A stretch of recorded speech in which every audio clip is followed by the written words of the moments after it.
PT acaba de perder no Congresso a segunda, né? Agora a saidinha, o veto que o Lula tinha feito, as saidinhas, né? Acabou de ser derrubado. Vamos colocar aqui um vídeo da Carolina. Pessoal, estamos acompanhando agora o encerramento da votação da saidinha.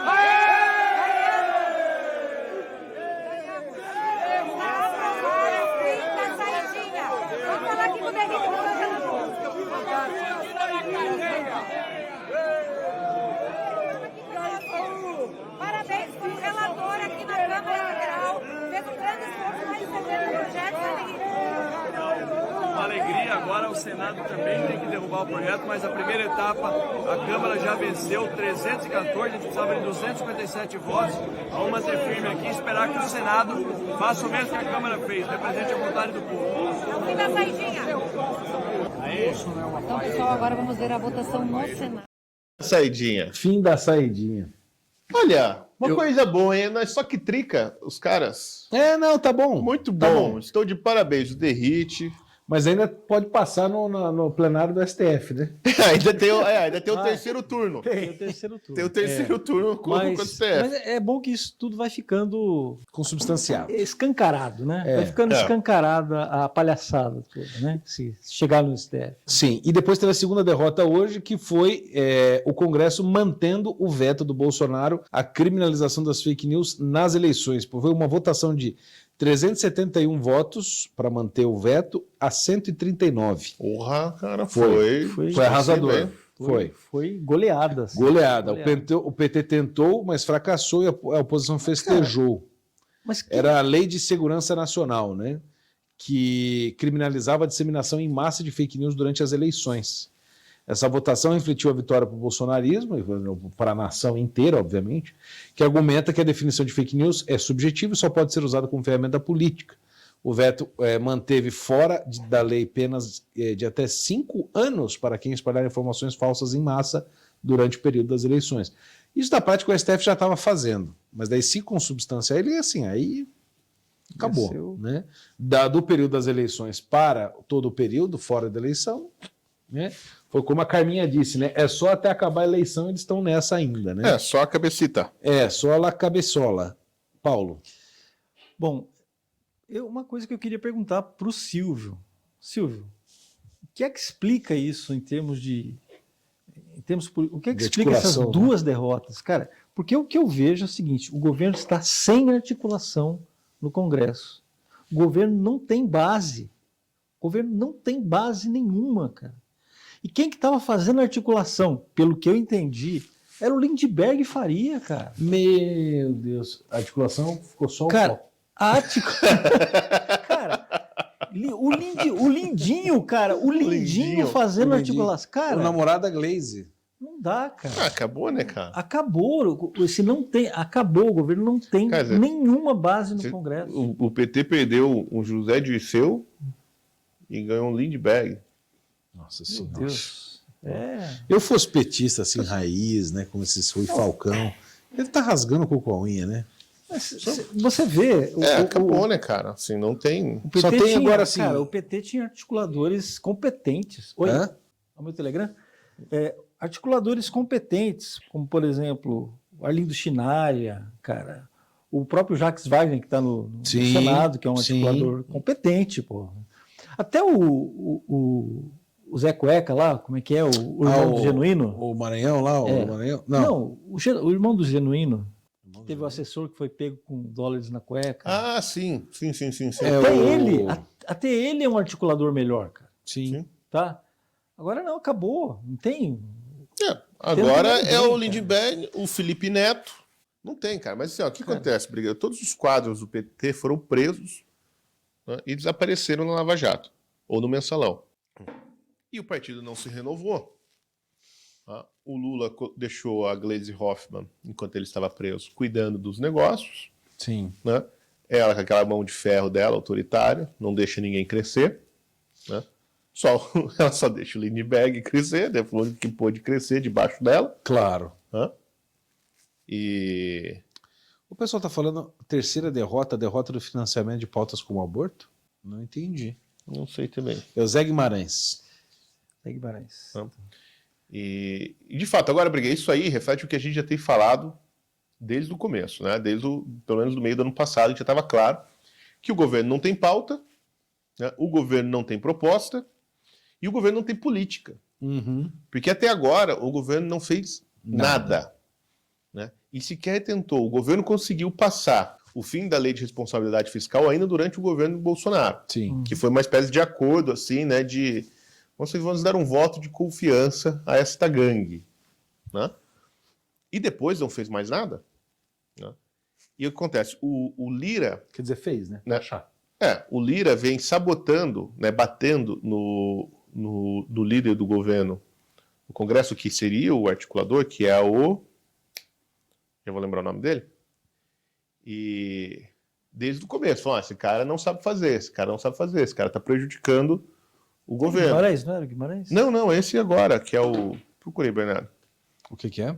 O líder do governo na Câmara. Na Câmara ou no Congresso? Na Câmara. Alencar Santana? Que deve ser. Né? Que é o articulador, que não sabe fazer, não é esse. É que o Lira já pediu a cabeça do cara Zé Guimarães, aqui tá o... então é o Zé Guimarães. É o Zé Guimarães, líder do governo na Câmara. Não consegue fazer. Né? E aí, assim, se a relação entre o Executivo e o Congresso fica travada porque o articulador não consegue trabalhar, o que acontece? Tem que fazer aquilo que o Lula estava fazendo, que é pedir para falar direto com o Lira. Só que acontece, aí os acordos, sim, eles são piores, porque o Lula não conhece a realidade da Câmara no dia a dia. Caros. E mais caros. E vão ficando cada vez mais caros. Vão ficando cada vez mais caros. E agora se mostra a falha total, porque... desculpa. Continua, Silvio, desculpa. Tenho mais uma coisa para falar aqui. Porque quer dizer, o governo não consegue sequer se proteger uma das suas decisões.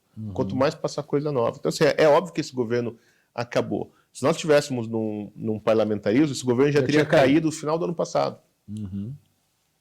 Sim. Agora, só que não, a gente vive essa merda desse presidencialismo. Pior que não é nem um presidencialismo, né? Já falei aqui, né? Que a gente transitou de um presidencialismo de coalizão para um parlamentarismo de coação, que esse é o sistema que a gente tem hoje.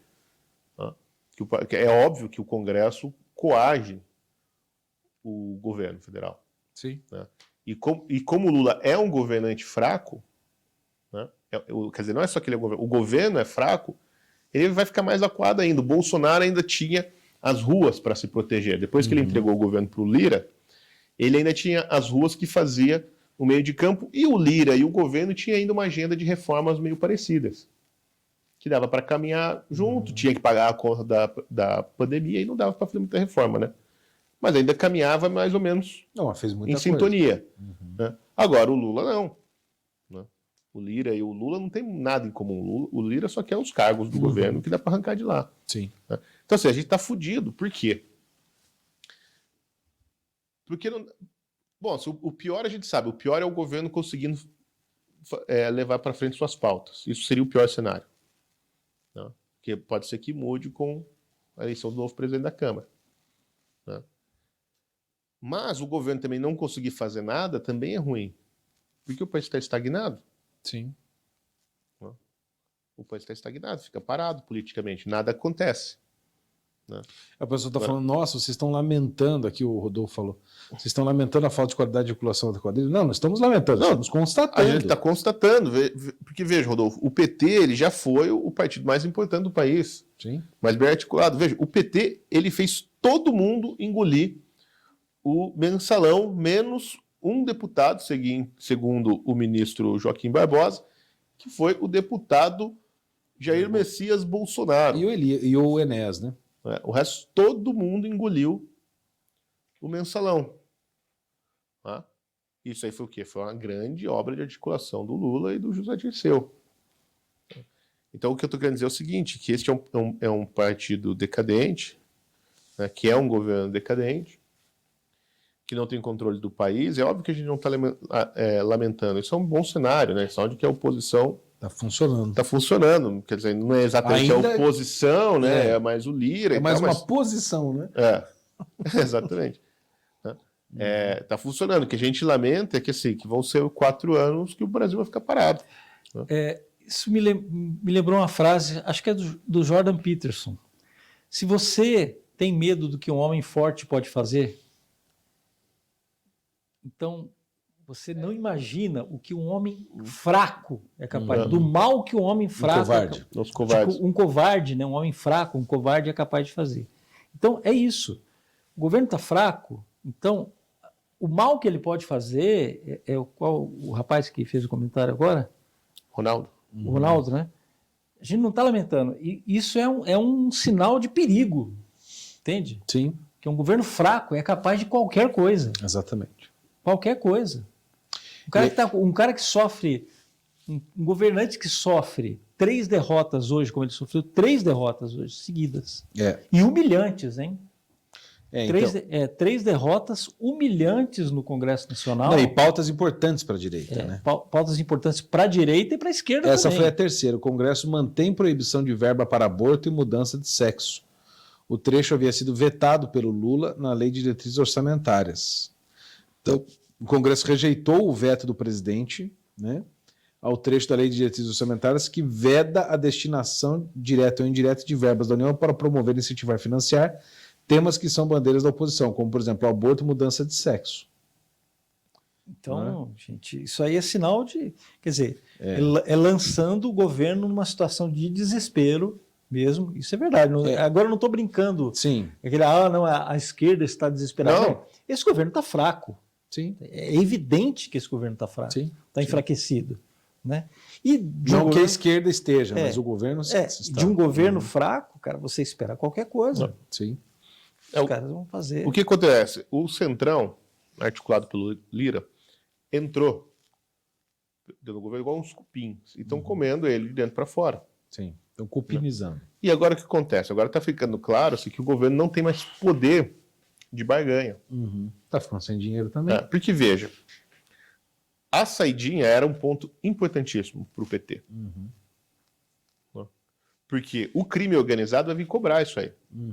Você pode ter certeza, os advogados do PCC, do Comando Vermelho, né, os lobistas, como a madame do tráfico lá do Amazonas, eles vão vir cobrar o governo disso. Porque a saidinha é essencial para o funcionamento do crime organizado. Claro. Né? E o PT deixou isso aí passar. Né? E o crime organizado, a gente sabe muito bem, né, o PCC, o Comando Vermelho, etc., é formado por eleitores do Lula. Né? Tanto que eles comemoraram nas prisões do Brasil inteiro. Sim. Né? E esperam, e não é só porque eles são eleitores, né? O PT sempre teve uma postura pró-bandido, né? De desencarceramento, de passar a mão na cabeça de bandido. Bolsa presidiária. Bolsa presidiária, de diminuir, né, as responsabilidades do crime, etc. De aumentar aquela progressão de pena para o cara sair antes. Exatamente. Então, assim, tem uma mentalidade, o PT sempre teve uma mentalidade complacente com o crime. Complacente com o crime, exatamente. E tendo aquela típica mentalidade revolucionária de que o criminoso, na verdade, ele não é criminoso. Exatamente. Né? É vítima. Não, ele é um revolucionário, que pode ser usado em algum momento, como é a história do Comando Vermelho. Sim. Não? Como é a história de... Né, o próprio Stalin era assaltante de banco, né, de trem. Sim, assaltante de banco e de trens. Pagadores. Então, assim, há uma afinidade. Não dizendo que é uma parceria, tá? Não é isso que eu estou dizendo, mas há uma afinidade. Afinidade eletiva. Exatamente, há afinidades eletivas entre o governo petista e o crime organizado. E certamente o crime organizado esperava que isso não passasse. E é uma pauta importante mesmo. Isso aí. E além dessas questões do aborto e mudança de sexo, teve outras, né? Aqui diz, a proibição destinada de verba inclui os seguintes pontos: invasão ou ocupação de propriedades rurais privadas, ações tendentes a influenciar crianças e adolescentes de creche ou ensino médio a terem opções sexuais diferentes do sexo biológico, ações tendentes a desconstruir, diminuir ou extinguir o conceito de família tradicional formado por pai, mãe e filhos, cirurgias em crianças e adolescentes para mudança de sexo e realização de abortos, exceto nos casos autorizados em lei. Cara, o que é isso? É um projeto de lei? Não, é que isso estava na LDO, estava na Lei de Diretrizes Orçamentárias, a possibilidade de financiar e etc. Tá, e derrubaram. Por emenda, via emenda essas coisas, entendeu? E aí eles derrubaram, o Lula vetou a proibição e aí eles derrubaram o veto, entendeu? continua proibido. Cara, Hoje foram foi 3 derrubadas de vetos. Noite Aliás, da derrota. uma manutenção de veto e 2 derrubadas de vetos. Cara, mas assim, a manutenção de pautas veto do Bolsonaro. importantíssimas, cara. Todas Pautas centrais. Fundamentais. Segurança, depois o outro sobre fake news, né? Sim. Sim, a censura. Censura, soltar bandido e pagar aborto e mudança de aborto e mudança de sexo em criança, mutilação de criança. Censurar, soltar bandido e matar criancinha. Exatamente. Essas as 3 pautas Então da acabou. esquerda. Então, assim, acabou o governo. O que eles vão fazer? Pode anotar aí. Ó. Anotem aí, pegue seu caderninho, anotem. Não, vamos tentar derrubar no STF. Mas o que eles vão fazer? O governo vai se esconder atrás do Rio Grande do Sul. Uhum. Só vai falar do Rio Grande do Sul. Sim, é por isso que o Pimenta foi para lá. E tudo que for fazer vai ser justificado do Rio Grande do Sul. Então vou inventar umas pautas climáticas, porque tem a COP aí agora. Uhum. A né? Copa, né? A Copa. Tudo que vão fazer agora vão ficar escorados no Rio Grande do Sul, porque acabou, cara. Se aconteceu isso aí, acabou. Olha, um sinal de governo fraco, de governante fraco, isso aí é meio um axioma da ciência política. Se qualquer livro que você for ver desses politólogos americanos, né, que é institucionalista, assim, todos eles chegam à mesma conclusão. Presidente que viaja muito é governo fraco. Exatamente. Porque a política externa, o Congresso geralmente não tem muito controle. Né? Fora, o cara pode fazer o que quiser, faz acordo, conversa com quem quiser. A política internacional não sofre muita interferência do Congresso. E aí o que acontece? Governos fracos começam a viajar muito e se dedica muito à política externa. E abandona o país. Porque internamente está travado. Então é o jeito de continuar aparecendo. Mas o Lula... E esse governo já foram 3,6 bilhões de reais em passagem de avião. Não, eu ia falar assim, ele começou fazendo excesso de viagens. Ele começou fraco, ou seja, começou não mandando, já era um sinal.